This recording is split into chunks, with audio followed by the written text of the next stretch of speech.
Halo guys, welcome back to my channel. Dan di video kali ini gue bareng sama istri nih. Udah tengah malam juga. Dan maaf sebelumnya untuk konten mancing kita belum bisa mancing lagi karena ada beberapa kendala, nggak bisa mancing dulu.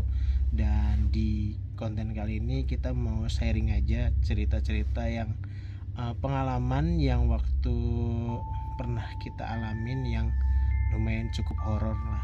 Dan ini pengalaman pertama gue gue dulu nih. Oke, pengalaman pertama gue pertama kali ngelihat sosok hantu pocong. Ya, waktu itu sekitar tahun 2004 mungkin, pas gue SD. Itu tepatnya sebelum Idul Fitri. Nah, awal mula nih karena kan keluarga itu kumpulnya jarang banget, kumpul bareng keluarga itu biasanya pas hari-hari raya aja. Nah, ini semuanya dari paman gua, bibi gua, semuanya pada kumpul di rumah nenek. Nah, di situ tuh biasa kan anak-anak kan pada main tuh di pinggir jalan. Karena pastinya pas malam di situ gua ngeliat ada sosok. Ini sebelum ketemu atau gue ngelihat langsung ya, pas lagi rame-rame itu gue ngelihat ada sosok kayak pocong kayak gitu. Namun itu kan banyak teman-teman gue. Di situ ada abang gue, Beb. Udah diliatin gitu sama dia. Iya. Udah diperlihatin gitu, bentukannya begitu. Iya, jadi pas masih sama teman-teman juga. Nah, itu dia. Terus gue takut dong di situ. Gue bilang sama temen gue ya kan, itu bukannya pocong tuh, kata temen gue. Iya, satu lagi bilangnya bukan.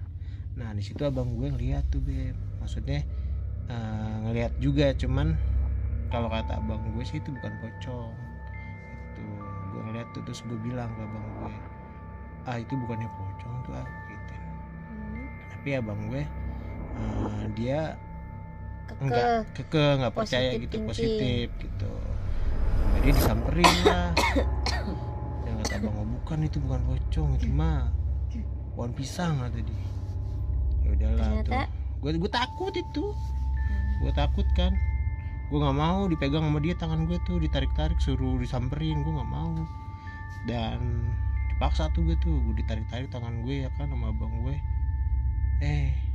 Pas nyampe beneran itu ternyata bukan pocong, itu tuh pohon pisang. Nah, ini kejadian sebelum gue ngeliat pocong yang asli ya. Jadi kayak udah disuges. Iya, bentukannya jadi begitu wujudnya. Dan ini belum ke pokok inti cerita yang gue langsung nemuin yang aslinya gitu. Itu awal pertama kali gue kira itu pocong gitu ya kan. Nah, setelah Idul Fitri kurang lebih seminggu kemudian ya kan, ini udah ngelewatin Idul Fitri lah. Nah, paman gue kan zaman itu zaman handphone Nokia lah ya, tahun 2004 itu belum ada lah handphone kayak sekarang. Jadi paman gue tuh lupa bawa chargernya. Posisi handphonenya itu lowbat, dan yang punya handphone kan jarang banget di kampung tuh. Nah, itu pas maghrib, selesai maghrib, dan hujannya itu hujan rintik-rintik gitu. Jadi gue yang deras enggak rintik-rintik lah gitu. Kecil enggak, lumayan lah ya, kalau di kampung kan kalau habis maghrib tuh serem mencekam tuh ya. lah ya. Apalagi suasananya gitu. Kan Bogor kan hutan lah ya. Itu kan kayak pegunungan gitu kan. Tahu sendiri kan, rumah campur kebon, pohon-pohon banyak di situ. Apalagi sekarang aja masih begitu kalau ke kampungnya dia, apalagi zaman dulu pasti kan lebih kebon tuh. Terus akhirnya gue disuruh minjem ke rumah tetangga itu sih paman gue juga, saudara. Jadi kan rumah tuh berderet itu semuanya, dari misalnya rumah gue di tengah-tengah nih, ya kan, sebelah samping kiri tetangga itu paman gue juga, samping kanan sampai sononya lagi itu saudara semua. Nah, gue mau minjem nih di sebelah saudara gue samping kanan nih. Nah di situ gue pinjem, terus jalan tuh biasa aja. Udah punya firasat nggak enak gitu ya. Udah punya firasat nggak enak, gue minjem. Padahal itu sesudah maghrib. Iya, perasaan udah nggak enak gitu. Perasaan gue nggak enak banget nih. Kayak mau nemuin sesuatu gitu. Gue minjem tuh ke situ. Gue ketok ya kan. Nah yang pertama kata paman gue, dia nggak pulang kampung, nggak ada orangnya. Terus gue balik lagi ke rumah, gue bilang ke paman gue nggak ada. Nah satu lagi tadi, coba ke rumah Yang sebelah. Iya sebelahnya yang tadi ya ke rumah saudara, soalnya situ saudara semua sih. Udah gue naik situ lagi deh tuh, ke sebelahnya rumah orang gue satu lagi. Dan ini kan rumahnya seberang-seberangan ya. Misalnya rumah gue di sini, ini seberangnya, ini jalan raya tuh. Nah ini sebelah tetangganya, dan ini di seberangnya rumah yang tadi. Gue minjem deh tuh. Nah sebelum ke rumah saudara gue yang satu lagi tuh, itu sebelahnya ada pos ronda. Nah gue lewat deh pos rondanya. Yang di depan rumahnya itu. TUUN itu. Itu dulunya pos ronda. Pos ronda itu yang gorong-gorong itu. Bukan yang deket pohon kelapa. Yang ada yang waktu kemarin itu tuh yang deket rumah si Mbah. Kan rumah Mbah tuh depannya itu pos ronda itu dulu. Oh, yang pokoknya yang halaman itu. Iya, itu pos ronda itu dulu. Nah, gue ngelewat situ tuh. Pas lewat, perasaan tuh tambah gak enak ya. Gue ngeliatin mulu tuh pos rondanya, kayak ada sesuatu gitu di situ. Itu nggak ada orang? Kagak ada. Nggak ada yang jaga? Nggak ada orang habis maghrib ya, di kampung mah sepi. Orang pada sibuk lah ya, entah makan, entah nonton TV gitu. Itu gue lewat, gue ngeliatin mulu tuh pos ronda. Nah gue udah nyampe nih rumahnya. Dan di situ dia itu ternyata nggak pakai handphone Nokia, tapi pakai Sony Ericsson. Tapi casannya sama. Ya beda lah, Sony Ericsson kan panjang tuh chargerannya. Ada tuh. Akhirnya gue balik lagi ngelewatin pos ronda itu lagi tuh. Ngelewatin pos ronda itu lagi. Pas ngelewatin, aduh tambah gak enak nih perasaan. Nah gue balik lagi buat laporan ke paman gue. Nggak ada.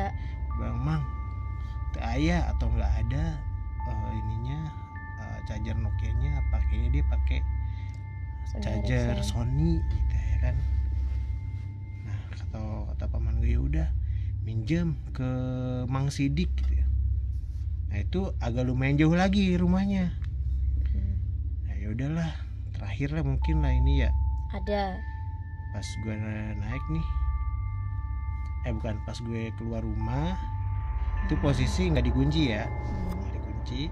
Terus ada anak-anak tuh, anak-anak itu apa tuh namanya? Ya nggak apa-apa. Anak-anak itu lari-lari kayak ketakutan gitu. Dia lari-lari. Gue bilang ada apa nih? Gue tegur dong. Kenapa lari-lari ya kan? Kagak Mang, katanya sieun nanti. Maksudnya takut di situ. Anak-anaknya itu masih kecil seumuran gue. Tuh sieun doang ya. Maksudnya ya di situ dia lihat juga. Kagak, dia ketakutan karena kan sepi, hujan rintik-rintik juga. Jadi mereka tuh berdua biar cepat lari gitu. Maksudnya nggak jalan kaki, mereka pengen lari. Nah, gue lewatin itu lagi dong, mau nggak mau lewatin pos ronda. Nah di pos ronda itu gue udah merinding ya kan, tapi belum ada sosok apapun di situ. Cuman gue nengok terus gitu ke pos ronda, nengok ke belakang lagi. Ini apa sih perasaan itu gak enak banget di situ. Akhirnya kan gue naik dengan perasaan yang pikiran tuh pokoknya kayak udah dikasih tahu tuh bakalan ada sesuatu gitu di pos ronda itu. Nah tibalah gue di rumah Mang Sidik tadi. Akhirnya gue dapet dong. Ada tuh charger Nokia-nya. Nah pas gue turun tuh Ben. Nah gue liat pos ronda. Di pos ronda itu kan pos ronda kan ada ininya ya. Belakangnya itu kan ketutup ya, nggak ketutup semua kalau yang ini, jadi ada sekatnya gitu, sekatnya itu kelihatan dan ininya senderannya itu bambu. Pas gue nyampe di atas kan, gue itu kan jalannya turun tuh, pas di atas itu apaan ya, gue turun, gue samperin, antara sekitar jarak 10 meter lagi gue lihat kepala segini nih. Kepalanya belum ada. Kelihatan kepalanya segini. Kepalanya doang tapi badannya nggak ada. Kan ketutupan itunya dinding apa namanya? Dinding Bambu pos tuh, rondanya pos itu. ronda. Itu kayak pocong dalam hati gue. Lihat palanya gitu, ya kan. Terus gue perhatiin lagi, gue ngomong dalam hati di situ, itu pocong bukan ya? Terus gue samperin lagi,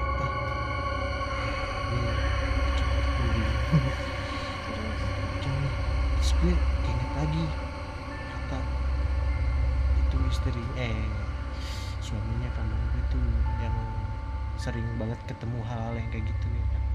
Suaminya paman lu. Bibi gua. Terus kata paman gue kalau pocong tuh nggak napak kata dia. Karena itu kan sebagian badannya itu kan ketutup tuh. Pos rondanya kan, namanya pos ronda pasti panggung dong ya kan. Nah, nyari kakinya. Gue jongkok. Itu posisi udah deket banget ya, sekitar 5 meter lah gue samperin ya. Saking gue penasaran, nggak mau kayak kejadian kayak waktu itu yang pohon pisang itu. Saking gue penasarannya tuh, gue mikir lagi sebelum jongkok tuh, gue mikir lagi, ini pohon pisang kali ya. Tapi gue kan main di situ tuh, main kelereng pas sorenya. Gak ada pohon pisang. Gue mikir nggak ada pohon pisang di sini, nggak ada bekas tebangan pohon pisang juga. Wah fix nih, ini sih kayak pocong. Cuman gue buat mastiin di situ. Akhirnya gue jongkok deh tuh. Pas gue jongkok, otomatis palanya nggak kelihatan dong. Ya kan, karena kan posisinya dari atas gue ke bawah, terus mau ngeliat ke bawah itu palanya udah nggak kelihatan. Pas gue mau ngeliat bawahnya, anjir itu bulu kuduk gue udah merinding banget. Perasaan tuh apa yang dilihat? belum kelihatan, tapi itu pokoknya langsung gelap. Pas gue ngeliat ke bawah tuh, perasaan tuh udah kalah mental duluan gitu. Itu palanya udah nggak kelihatan, tapi yang gue rasain tuh si pocong udah di belakang gue. Terus gue ngerasain anjir, aduh ini juga gue merinding nih. Terus dan pas itu, aduh gimana nih, jadi susah banget itu buat lari ya kan. Gue maksain deh tuh lari, gue lari sekencang-kencangnya di situ. tapi kayak lambat larinya. Untuk lambat sih nggak kayak di film-film gitu ya. Entah gitu, pokoknya lari sekencang-kencangnya deh. Gue takut banget, dan itu punya perasaan itu dia tuh tetap ada di belakang gue, pas banget di belakang gue. Terus Akhirnya gue nyampe pintu tuh. Pas nyampe pintu, ya kan gue tahu tuh itu pintu nggak dikunci. Sumpah itu pintu gue buka-buka ya? Susah banget dibukanya. Anjir, gue udah teriak-teriak di situ, mama bukain. Terus abang gue udah teriak-teriak, itu pintu nggak kebuka-buka. Anjir, gue udah lemes banget. Itu gue punya feeling itu pocong ada di belakang gue, pas di belakang gue punya perasaan kuat banget itu pocong ada di belakang gue. Pintu yang nggak dikunci itu nggak bisa dibuka, bener-bener kayak di sinetron, kayak di film-film itu nggak bisa dibuka. Terus akhirnya saking gue paniknya cepet kebuka gitu. Terus buka ya kan. Terus di situ kan pada kumpul tuh, bibi gue, paman gue, abang gue, semuanya pada di situ kan. Kunaon.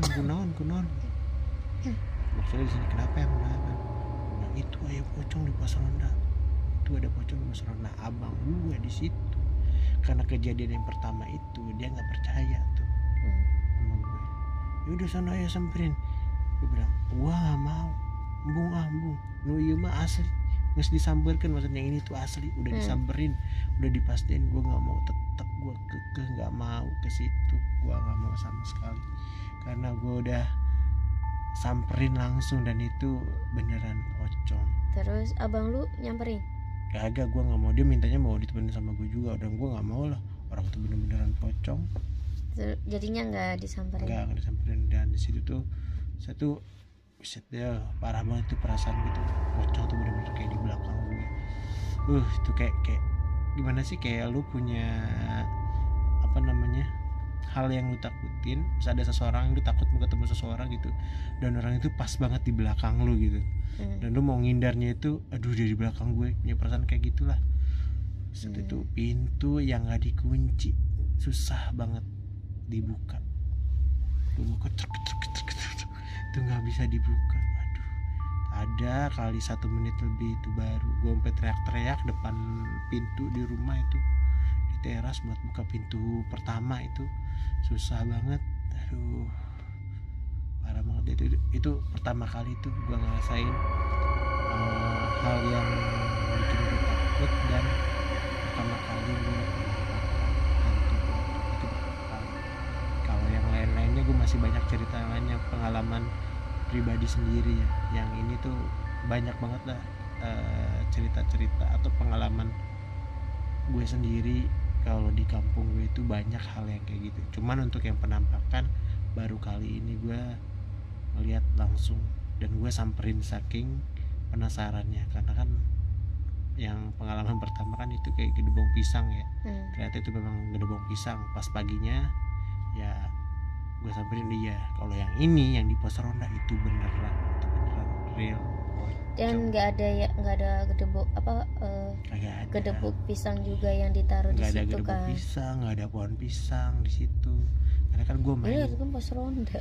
Gue kan main di situ. Lagi juga pos rondanya halaman gitu kan? Iya, makanya itu. Halaman di belakangnya rumah gitu. Iya, itu belakangnya rumah. Jadi pos ronda rumah, belakangnya itu agak lumayan jauh. Itu nggak terlupakan. Itu pertama kali gue ngelihat pocong, dan gue samperin langsung saking penasarannya, dan nggak mau kayak pertama kali yang gue kira itu pocong, ternyata itu gedebong. Kalau yang ini enggak, ini beneran real. Dan itu waduh, parah banget ya pengalaman itu pertama kali ngeliat pocong. Nah, kalau lu gimana? Kalau gue sih nggak se ekstrim bebek gitu ya, sampai kayak ngerasa dikitin gitu. Jadi kan dulu kan di pinggir rumah nenek gue itu kan kebun. Jadi kebun, sampingnya kebun lagi. Jadi kayak 2 tanah yang berbeda punya orang gitu loh, sama-sama kebun. Tapi jadi di samping rumah nenek gue ini kayak kebun punya orang, tapi di sampingnya lagi itu kebun, tapi anak-anak cowok tuh suka main bola di situ. Kayak jadi lapangan bola. Jadi ada gawangnya, sudut sana sama sudut sini ada gawangnya gitulah, kayak tanahnya gede beneran kayak lapangan gitu. Terus yang tadinya banyak rumput-rumput, karena banyak yang main bola tuh, jadi rumput-rumputnya tuh pada hilang-hilang gitu, jadi agak tandus gitu loh, karena banyak yang main bola gitu. Kalau abis pulang sekolah ya biasanya siang sampai sore gitu. Nah, tapi lama-lama anak-anak cowok di daerah gue tuh nggak tahu kenapa jarang main bola lagi di situ. Tapi tuh tanah masih maksudnya rumput-rumputnya tuh tetap belum tumbuh, kayak tumbuh cuman kecil-kecil gitu doang, karena udah nggak diinjek-injek lagi kan. Jadi tuh kayak tumbuh lagi tapi masih kecil-kecil. Tapi tuh udah anak-anak cowoknya udah lumayan lama nggak main bola lagi, gawangnya juga udah jelek. Jadi udah pada rusak. Iya, gitu. kayak udah ditinggalin gitulah gitu. Mungkin punya lapangan sendiri lagi atau gimana. Terus jadi gue kan dulu kan kalau misalkan habis pada main bola gitu kan masih rame sepedahan. Zaman dulu anak kecil baru bisa naik sepeda kan seneng ya, kayak sepedahan gitu. Kalau sore maghrib mandi gitu kan, ya bukan maghrib sih, mau maghrib mandi gitu. Nah di situ posisinya tuh jam 4 sore, biasanya kan itu lapangan rame. Ini tuh udah nggak ada, tapi gue tuh kayak biasa yang muter-muter di lapangan itu loh. Biasanya tuh kayak jam dari jam 1:30 lah sampai jam 4 itu rame, kayak saudara-saudara juga main di situlah, sepeda-sepedahan. Nah itu kan saudara gue kan punya sepeda yang buat dewasa nih, tapi sepeda cewek gitu. Sepeda-sepeda mini, bukan sepeda yang ada rinjingnya, tapi rinjingnya udah dicopot gitu loh, yang ada rinjingnya di depannya tuh. Itu kan sepeda cewek ya disebutnya ya kalau di kampung. Buat cewek ada keranjangnya.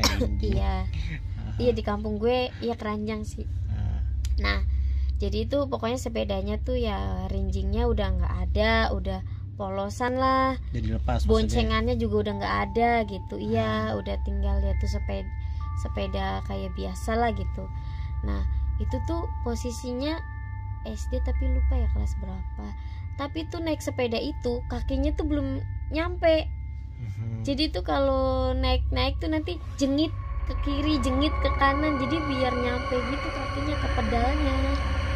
Pedalnya kan namanya kalau sepeda dewasa kan pedalnya panjang, nah itu kakinya belum nyampe, jadi tuh kayak maaf pantatnya tuh jadi harus ke kanan, harus ke kiri, ogil-ogil gitu. Nah jadi miring gitu ya. Iya, nah di situ tuh kayak jam 4 nih, terus awal-awal juga udah mikir gini, pengen main sore itu. Iya, mau main sepedahan gitu kan, mau ke lapangan, tapi kok lapangan sepi banget ya.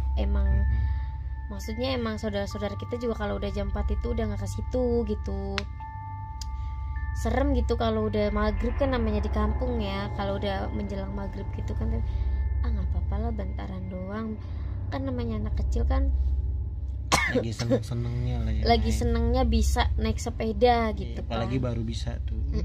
Iya itu baru tol banget main. Itu baru bisa kan, jadi nyobain sepeda gede gitu, jangan sepeda yang buat anak kecil aja gitu. Terus main dah tuh biasa muter. Nah dulu kan zamannya kan filmnya kan film-film Susana tuh. Bentukannya setannya kan begitu Susananya kan, yang kayak kuntilanak gitu. Iya rambutnya panjang. Nah terus nggak tahu kenapa tuh sore itu tuh kayak yang merinding gitu, kayak ya merinding aja gitu. Maksudnya ya emang suasana kebunnya tuh emang begitu gitu, kalau udah mau menjelang sore tuh nyaremin gitu. Cuman ya emang merinding gitu. Tapi tuh anehnya tuh nggak mau pergi, tetap muter-muter aja tuh di situ. muter jadi di lapangan itu diputer-puterin. Nah di pinggir lapangannya itu jadi kan kotak, di pinggir-pinggirnya itu ada mangga, pohon mangganya gede-gede banget, rimbun banget pohonnya tuh, sampai yang rantingnya ke bawah-bawah gitu loh, sampai yang kayak ke bawah, bener-bener kayak inilah apa sih kayak bonsai dong, pohon nih kecil atau gimana? Pokoknya tuh pohonnya tuh gemuk. Kita juga maksudnya kalau siang tuh suka manjat tuh ke pohon tuh, tapi tuh yang rantingnya sampai ke bawah gitu loh. Rantingnya tuh yang sampai kita bisa ayun-ayunan gitu loh.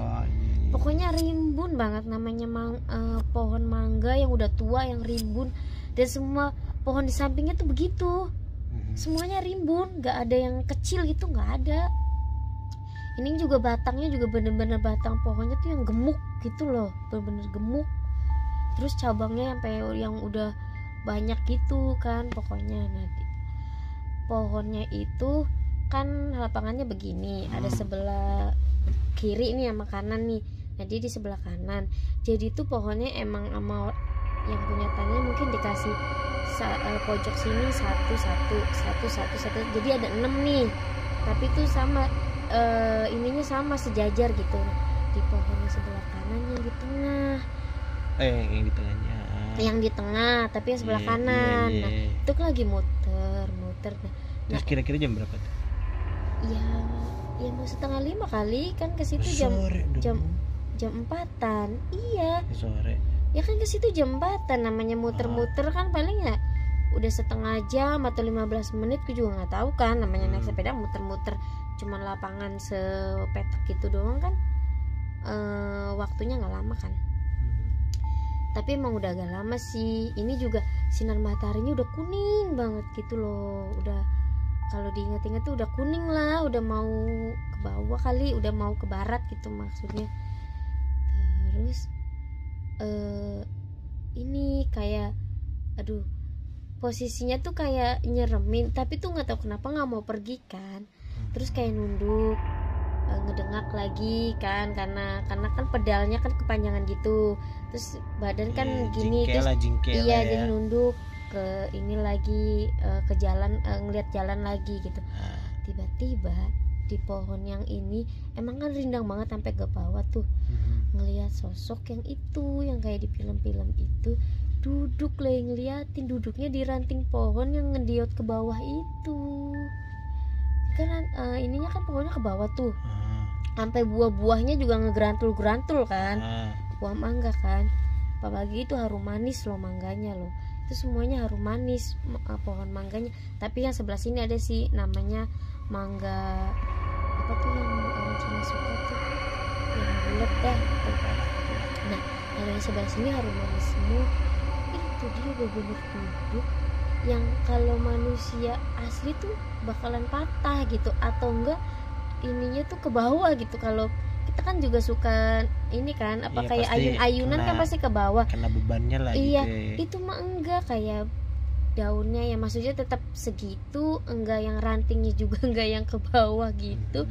Dan dia duduk gitu dengan santainya terus ngeliatin, terus anehnya kagak pergi, muter sekali lagi, ngeliat lagi, udah kagak ada, cuman ngeliat sekali doang. Entah itu halusinasi, entah itu karena efek-efek yang namanya dulu bocil tontonannya kayak Susana gitu, jadi kan ngelihatnya kan kayak bentukannya begitu gitu, jadi itu dikasih bentuknya begitu, dikasih lihatnya gitu. Tapi lu lihat nggak itunya, mukanya gitu? Iya begitu, mukanya kayak yang di TV-TV, kayak matanya hitam gitu, pucat gitu. Putih gitu, kayak bedak yang diplak putih banget gitu, kayak bajunya gitu lah. Terus kalau rambutnya iya begitu, kayak yang di juga. TV-TV. Iya pokoknya ya mungkin karena suges yang liatnya di TV begitu, jadinya ya begitu dikasih lihatnya ya. Dikasih lihat hantu kuntilanak gitu. Padahal sore jam 5-an dong. Iya, terus udah muter sekali lagi, terus nggak ada, baru udah pulang, ucuk ke kebun yang satunya lagi dong, lewat jalan kebun satunya lagi tuh. Udah, terus taruh dah tuh sepedanya ya kan. Udah, maksudnya nggak cerita ke siapa-siapa, udah terus diem aja. Tapi emang serem sih pas gue di situ aja malam-malam tuh ya. Yang jalan kaki tuh, yang ke rumah siapa? Memeju ya. Yang di Indramayu itu serem itu aja. Itu dulu sepanjang jalan di kampung gue itu lampunya. Setiap kebun nih dulu tuh namanya tuh jadi jalan kayak perbatasan kebun gitulah, antara jalan punya pemerintah sama kebun. Jadi itu dikasih pembatas yang batu bata sama semen gitu. Kalau di sini tuh kayak apa ya namanya ya, kayak nggak tahu sih kalau di Jakarta. Kalau di sana tuh namanya buknya itu sepanjang jalan tuh, pokoknya yang kebun ya, itu sepanjang jalan itu ada. Jadi kita tuh bisa duduk-duduk. Nah dulu karena suka main bola itu kayak pemain penggantinya yang nontonnya tuh duduk di situ yang namanya buk itu, karena ada penghalang itu. Jadi antara jalan pemerintah sama jalan sama kebun yang punya orang itu, jadi itu loh ininya pembatasnya loh gitu. Tapi setelah lihat itu tadi kan diem aja tuh. Terus ada reaksi apa kepikiran? Enggak ada. Mungkin karena namanya anak kecil ya, jadi kayak mikir habis ngeliat setan gitu. Nah semenjak saat itu udah nggak pernah sepedahan ke situ lagi. Sepedahannya jadi itu di jalan kan jalan juga ada yang jalan rumah yang menuju ke arah situ dong, kebun situ dong, namanya jalanan kan. Nah gue nggak mau ke jalan-jalan situ, jadi ke arah jalannya yang ke kiri sini, karena ke kiri sini tuh rumah banyak penduduknya, banyak rumah-rumah warga gitu, sama ada ini juga tuh yang perapatan namanya. Yang sana desa sebelah, di sini desa gue gitu, yang perapatan yang belok ke balai desa, belok ke sana jalan raya gede tuh, tahu kan? Ya itu namanya kan perapatan kalau di desa gue tuh. Nah kalau ke arah sini itu kebun semua, yang ke rumah bibi gue tuh itu kan kebun semua. Emang kebun semua. Nah itu Seberangnya aja nggak mau semua. di situ lagi. Nah terus nih naik semenjak saat itu naik sepedahannya muternya tuh kayak di tanahnya nenek gue kan luas tuh ya. Nah di situ sama nanti ke perapatan balik lagi. Jadi kayak ngasah naik sepedanya gitu loh, caranya gitu. Yang namanya lagi senang-senangnya kan. Semenjak kejadian itu udah, maksudnya udah nggak pernah mau ke situ. Padahal kayak saudara tuh masih pada main ke situ kalau siang. Nah guenya tuh kayak kagak mau gitu. Tapi lu pernah ketemu lagi nggak sama sosok yang kayak tadi? Nggak pernah. Terus Paling enggak ya diketemuin, tapi kayak suaranya doang ya. Dulu kan jadi kan waktu SMP kan gue rajin gitu ya. Kalau jam 4, jam setengah 4 lah, bukan jam 4 itu bangun nyuci baju. Jadi nyuci baju yang serumah gitu. Nah namanya nyuci baju dulu kan kayak Mimi sama mama kan kayak ke sawah gitu kan, bajunya kotor banget ya. Nah itu kan nyucinya ekstra banget tuh, pakai sabun colok tuh sak. Nah biasanya itu nyucinya bajunya sih nggak terlalu banyak, cuman 1 ember gitulah. Kalau di sana tuh namanya paso, 1 buletan gitu lah ya. Nah, terus ini biasanya sih ya setengah jam udah selesai lah ya. Ini karena biasanya dari sawah sampai lama ya, mungkin hampir sejam lah kali ya, karena kan ini banget kan tanahnya. Nah itu padahal jam 5 loh. Jam suara banyak banget. Bukan jam 5 subuh. Subuh. Ini subuh loh. Subuh loh. Ini jam pagi. setengah 4 pagi gue bangunnya. Subuh loh. Terus tuh keluar dong. Zaman dulu gue kecil berani loh buka pintu belakang, keluar ngapain? Ngejemurin baju. Terus tiba-tiba ada suara kayak burung, suaranya nih kayak burung, tapi kayak orang ketawa. Burungnya jadi bukan suara orang, jadi bukan suara orang ketawa, jadi burung ketawa. Di situ Mimi gue kan udah bangun. Mimi gue bangun, mungkin dia denger itu gue ada di luar. Mimi gue, masuk kata gitu. Ini bajunya udah tinggal ntar aja gitu kan ya. Kagak denger apa gitu kan. Kalau bahasa Indonesianya ya, kagak denger apa itu ada suara cekikikan begitu, diketawain katanya gitu kan ya. Ya itu kan burung, udah masuk. Padahal sebenarnya tahu itu kan ya itulah suaranya si Kunti. Cuman iya, cuman guenya kayak pura-pura itu kan burung gitu. Padahal sebenarnya udah tahu. Tapi dulu waktu kecil nggak takut loh. Itu SMP nggak takut loh. Tetap aja tuh ngejemurin baju. Iya, lu kagak ngeliat sosok sih. Iya, tapi kan waktu kecil kan ini udah diliatin sosoknya waktu naik sepeda. Tapi nggak tahu perasaan kayak nggak mau lari aja gitu. Yang waktu diliatin aja kan muter sekali lagi. Ya, buat mastiin kan, tapi lu nggak ada kan di situ. Kalau gua kan udah gue pastiin, gue samperin, gue pastiin terus, dan sampai ternyata itu benar, pocong. Kalau lu kan cuman pas lu ngeliat, pas lu ya mungkin kayak halusinasi gitu ya. Udah nggak ada. Coba kalau misalnya masih ada, lu pasti ketakutan di situ. Iya, tapi semenjak yakin gue pasti takutan itu. Gue aja ketakutan saat itu.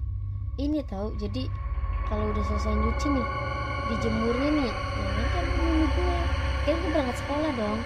Sama Mimi gue dijemurnya gitu. Jadi udah nanti aja dijemurnya gitu, karena gara-gara yang diketawain itu. Jadi itu yang pertama kali lu ketemu setan tuh, hantu tuh ya? Iya, kayak diliatin, nggak tahu itu halusinasi atau namanya karena apa sih, doktrin karena serem terus tiba-tiba keluar kayak gitu. Iya gitu, jadi nggak tahu sih. Kalau pengalaman gue kan pertama kalinya itu lihat hantu pocong. Kalau kan tadi kuntilanak ya, sebenarnya sih gue masih banyak sih pengalaman gue yang soal yang hantu-hantu kayak gitu. Banyak banget kalau di Bogor tuh, tapi kita nanti next ceritain. Sana juga banyak tuh. Iya, nanti aja kita ceritainnya. Ini kan yang pertama kali nih. Ya itu aja sih yang bisa kita sharing, pengalaman pertama kali ngelihat sosok hantu dalam ya hidup yang pernah yang kita jalanin ini lah ya. Jadi kayak dilihatinnya tuh mungkin apa yang ada di pikiran kita gitu ya, mungkin kayak bentukannya begitu karena kita Iya, pernah karena nonton film bentukannya Nonton film, begitu karena gitu. kejadian sehari-hari juga. Jadi si jin itu ya Ngitunya nyerupainnya nyerupainnya begitu. dengan apa yang kita takutin, apa yang kita khawatirkan. Oke, next nanti kita bakal ceritain cerita yang pengalaman yang lainnya. Banyak cerita-cerita yang masih mau gue ceritain ke kalian, dan mungkin nih kalian juga punya pengalaman pertama kali kalian melihat sosok hantu, bisa kalian chat aja di bawah deskripsi, kalian ceritain, baik itu pakai cerita lewat ketikan atau lewat omongan juga bisa, nanti lewat WhatsApp aja bisa, kalian chat langsung aja yang mau diceritakan pengalamannya melalui kita berdua. Next nanti gue mau ceritain pengalaman lihat sosok kuntilanak, pengalaman teman gue sini ya, gue mau gue ceritain ke kalian. Oke, thank you yang udah mau nonton, jangan lupa untuk like dan juga share dan juga subscribe channel ini untuk video-video konten lainnya. Jadi gue punya 3 nantinya, yaitu konten mancing, konten motovlog, dan juga sesi curhat atau cerita yang seperti hal ini. Ceritanya cerita apa aja. Thank you yang udah mau nonton dan see you the next video. Bye bye.